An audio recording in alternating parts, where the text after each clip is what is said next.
All right, so we're outside. I wanted to record this video after my gym session that I just had, and I wanted to talk about a couple things. So, namely, I wanted to talk about autoregulation, and I wanted to talk about how you guys can better use it, because I think every powerlifter should have the skill of knowing how to autoregulate. So first of all, let's talk about what autoregulation even is, and to talk about that, I'm just gonna read it straight off from Google.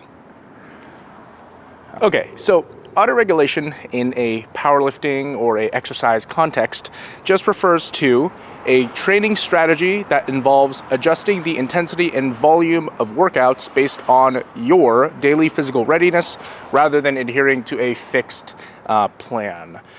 Yeah, a fixed predetermined plan. So it's good to have a predetermined plan. It's good to have a program that you adhere to. But sometimes, whether it be you yourself writing your own programming or your coach or what have you, you can't always predict how fatigued your body is. For example, today, this is Monday. No, oh God, it is Tuesday. It's Wednesday, my dudes. My clock is so messed up. But it's been two and a half days since I deadlifted 800 pounds. Now that was a huge PR for me. And that is also coming off of a week of just more PRs. So I high bar squatted 705, I Larson pressed 405 like a week before this. And this is after like a full on like 16, 18 week training cycle. And I'm that deep into it. So in other words, what I'm getting at is I'm feeling pretty damn fatigued and I'm feeling really beat up. And while I'm done with my phase of singles, I'm now entering a volume phase. I'm feeling a little bit more beat up than I would expect. So on today's workout, even though, I had my Larson press, I had my Yates rows, a couple other exercises to do, I didn't adhere to everything. I changed things up. So in today's video, in regards to autoregulation, I'm specifically going to be talking about autoregulation in the sense of exercise selection. So I went through my Larson presses as planned. That first set felt horrible.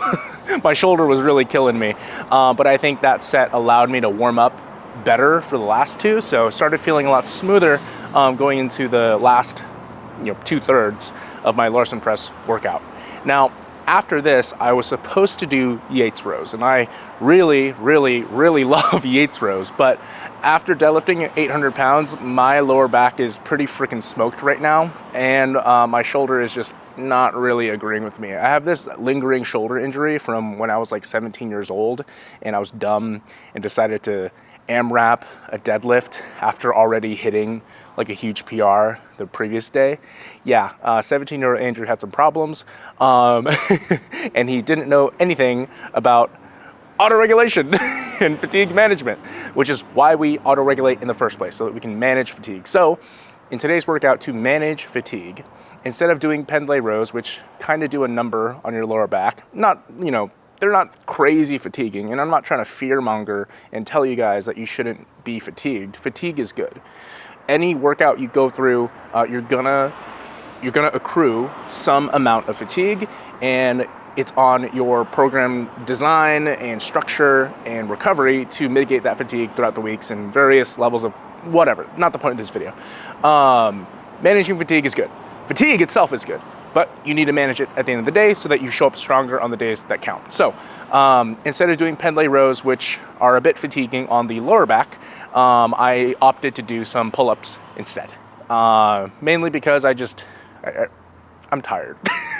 My lower back hurts, I'm tired, my left AC joint is pissed off, but it felt better after doing some Lou raises, which I wasn't supposed to do. I was supposed to do some seated behind the neck press, and again, I love seated behind the neck press. I love that exercise just as much as I love Yates rows, but holy shit, I am in fatigue jail, and it sucks. So, I did some Lou raises. It's not the same movement as a behind the neck press, but it's still targeting, relatively speaking, the same muscle groups, same joints. Not really, using a lot of my triceps, obviously, in that movement, but at least it's something. It's something for my shoulders, and the main reason why I do seated behind the neck press in the first place is because of the mobility benefits. So doing those instead of the seated behind the neck press, because my AC joint was just not having it, and I also just I honestly just didn't really want to set it up. And instead of the Yates rows, I did some pull-ups instead. So with the pull-ups, I'm not the best at pull-ups. So to auto-regulate that, I just did as many reps as I could manage, up to about 0 to 1 reps in reserve for about 3 sets. Because I had about 2 or 3 sets of Yates rows to do, I just kind of did that. And this is what I mean when I say that, like, you guys should learn how to auto-regulate. I'm kind of just ranting at you guys and rambling when it comes to how I made these decisions in regards to changing it up. I just listened to my body.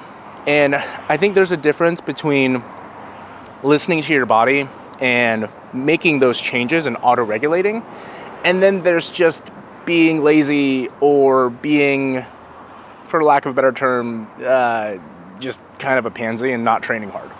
So even though I made these changes, I still trained hard. You're not making these changes and you're not auto-regulating because you want an easier option. You're auto-regulating because your state of fitness is already decreased and your fatigue is too high. So to manage that fatigue, we're gonna select certain exercises to swap things out so that we can mitigate that over the course of the rest of the week, so that going into the next week and the weeks after, you're a little bit more prepared to train. And you're a little bit more prepared to train on the variations or the accessories that you choose to do. So it's important to stick to a plan. It is. It's important to have consistency in your training, but you need to create a little wiggle room for yourself when you need it, when you are actually fatigued, so that you can give yourself the chance to mitigate it. So again, don't use this as an excuse to just train like a loser.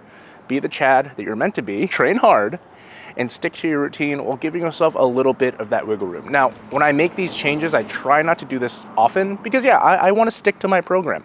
Me and my coach, Paris, we work very diligently on, or very methodically, or very, I don't know, what's a good adjective?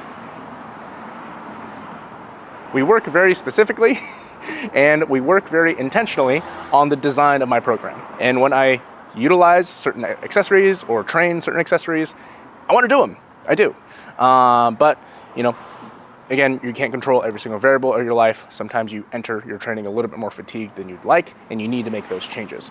But I want to do those exercises. So I'm going to get back to it, and I'm going to get consistent on them, and I'm going to train them because it's good for the goal, or goals of my training, right? Building my squat, building my bench, building my deadlift. And there are some hard rules here. So for example, I won't just change the main exercises. As you notice, like, I stuck to my Larson press, even though after that first set, I was like, fuck, like, this freaking hurts. My AC joint is like hating me right now. But then set 2 and 3 felt even better. So, you know, you gotta stick to your main movements. All I'm telling you is that on your accessories, which are secondary to your main movements, and secondary to your goals, they just help support and surround your goals. You don't need to always stick to those things. You can change it up a little bit, but it's good to not change up the main stuff. So that's pretty much going to be it for today's video. Guys.